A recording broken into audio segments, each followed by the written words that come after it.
অন্তর্বর্তীকালীন সরকারের আমলে এর আগেও একবার হাইকোর্ট থেকে ৫টি মামলায় জামিন পেয়েছিলেন, কিন্তু মহামান্য অন্তর্বর্তীকালীন সরকার আপিল বিভাগে সেই যে জামিন, সেই জামিনটা ঠেকিয়ে দিয়েছিলেন, তাকে মুক্ত হতে দেননি। এবার সেই ঘটনার পরে নতুন আরও ৫টা মামলা তাকে দেয়া হয়েছিল।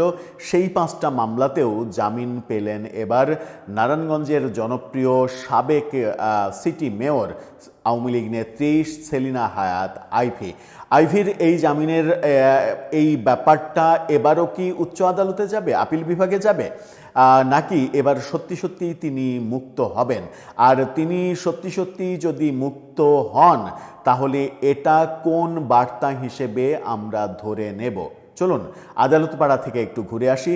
সেলিনা হায়াৎ আইভীর এই জামিনটা কিভাবে হলো, এর পরিপ্রেক্ষিতে কি বার্তা আসছে রাজনৈতিক অঙ্গন থেকে? অন্যদিকে যখন রাজশাহীর ডিআইজি ঘোষণা দিয়েছেন যে আওয়ামী লীগের কেউ জামিন পেলেই সাথে সাথে আবার শোন অ্যারেস্ট দেখাতে হবে অন্য মামলায়, ব্যাপারটা দুই মেরুর ব্যাপার ঘটছে কিনা সেটাও একটু বুঝে ওঠার চেষ্টা করবে এই ভিডিওতে। থাকবেন পলিটিক্স টিভির নিয়মিত আয়োজনে।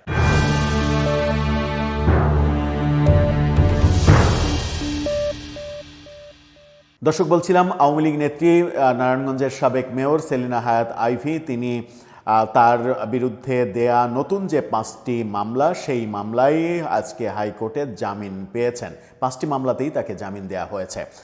কালের কণ্ঠের এই শিরোনামটা দেখে নিন, সেখানে বলা হচ্ছে জামিন পেলেন সেলিনা হায়াৎ আইভী।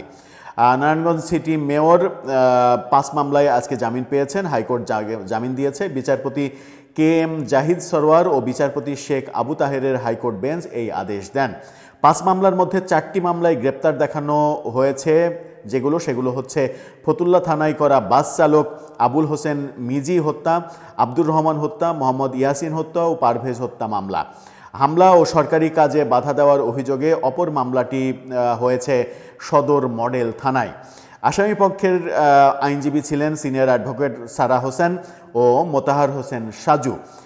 গত বছরের 9 মে ভোর 3টার দিকে শহরের দেওভোগ এলাকায় অবস্থিত চুনকা কুঠির থেকে আইভীকে গ্রেপ্তার করা হয়। সেই গ্রেপ্তার নাটক আমরা দেখেছিলাম। সারা রাত আইভীর জনগণ পুলিশকে ঘেরাও করে রেখেছিল। ভোর পর্যন্ত পুলিশকে সেই এলাকা থেকে বেরোতে দেয়নি। তারপরে ভোরবেলায় সেলিনা হায়াৎ আইভী নিজে বেরিয়ে এসে জনগণকে শান্ত করে বলেছিলেন যে আইনের প্রতি আমি শ্রদ্ধাশীল, আমি তাদের সঙ্গে, এখন যেহেতু সকাল হয়ে গেছে, আমি তাদের সঙ্গে এখন যেতে চাই, আপনারা বাধা দিয়েন না। তারপরে জনগণ ছেড়ে দেয় এবং সেই ঘটনায় প্রমাণ করেছিল যে সেটাই একমাত্র ঘটনা যে আওয়ামী লীগের কোনো নেতার গ্রেপ্তারের ক্ষেত্রে জনতা বাধা দিয়েছিল সরাসরি এবং জনতা পুলিশকে সেখান থেকে সরতে দেয়নি। এবং তারপরে আলোচনা হয়েছিল যে সেলিনা হায়াৎ আইভী এত বড় ঘটনার পরেও তার জনপ্রিয়তা ধরে রেখেছেন এবং সেটা দল মত নির্বিশেষে। গত বছর তিনি যখন 9 মে তিনি যখন গ্রেপ্তার হন, সেই 9 মে পর্যন্ত 2024-এর 5 আগস্টের ঘটনার পরে 25-এর 9 মে পর্যন্ত তিনি কিন্তু তার নিজের বাসাতেই ছিলেন।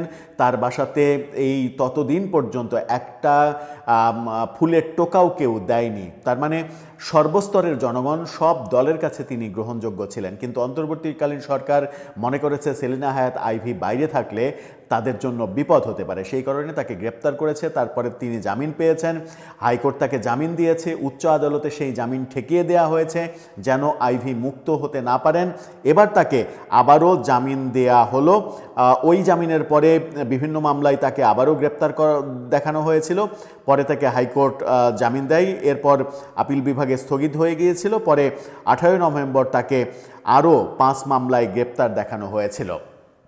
এই যে ঘটনাগুলো ঘটেছে, এবার তিনি সব মামলাতেই জামিন পেয়ে গেলেন।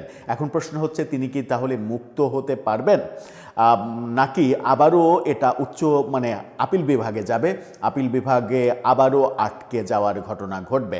সরকারের সিগন্যাল, সরকার যদি আদালতকে প্রভাবিত না করতে চান, তাহলে হয়তো তার জামিন আটকে যাবে না, তিনি মুক্ত হবেন। আর তিনি যদি সত্যিই মুক্ত হন, তাহলে কি বার্তা আসবে? তিনি মুক্ত হলে একটা বার্তা আসবে। অন্যদিকে গতকালকে যে খবরটি ভাইরাল হয়েছে, রাজশাহীর ডিআইজি তার অধীনে যে জেলাগুলো, সেই জেলার এসপিদের কাছে চিঠি পাঠিয়েছেন যে আওয়ামী লীগের নেতাকর্মীরা জামিন পেলেই তাকে সাথে সাথে শোন অ্যারেস্ট দেখাতে হবে অন্য কোনো মামলায়, অর্থাৎ গায়েবী কোনো মামলায় অজ্ঞাত জায়গায় তাকে শোন অ্যারেস্ট দেখাতে হবে যেন বাইরে থাকতে না পারে। এই ঘটনা চাঞ্চল্যের সৃষ্টি করেছে, সরকারের ভাবমূর্তি নষ্ট করেছে এবং ব্যাপক সমালোচনা হচ্ছে। এখন পর্যন্ত সরকারের কোনো বক্তব্য কিংবা স্বরাষ্ট্র মন্ত্রণালয়ের কোনো বক্তব্য সেই ব্যাপারে শোনা যায়নি। অনেকে বলছেন যে এই সরকার যদি এই মতের সঙ্গে একমত না হয় তাহলে রাজশাহীর ডিআইজিকে শোকজ করা উচিত এবং তাকে সেখান থেকে সরিয়ে দেওয়া উচিত, এরকম আলোচনা হচ্ছে। একই দেশে দুই রকম ঘটনা তো ঘটতে পারে না। একদিকে যখন স্বরাষ্ট্র মন্ত্রণালয় থেকে নমনীয় ভাব দেখানো হচ্ছে, বলা হচ্ছে যে এমনকি জুলাইয়ের মামলাগুলো সবগুলো আবার রিভিউ করা হবে, মিথ্যা মামলা যেগুলো আছে সেগুলো সব বাদ দিয়ে দেওয়া হবে, এরকম একটা নমনীয় পরিবেশ যখন আমরা দেখছি, তখন রাজশাহীর ডিআইজির অবস্থানটা একেবারে রিভার্স অবস্থান দেখলাম।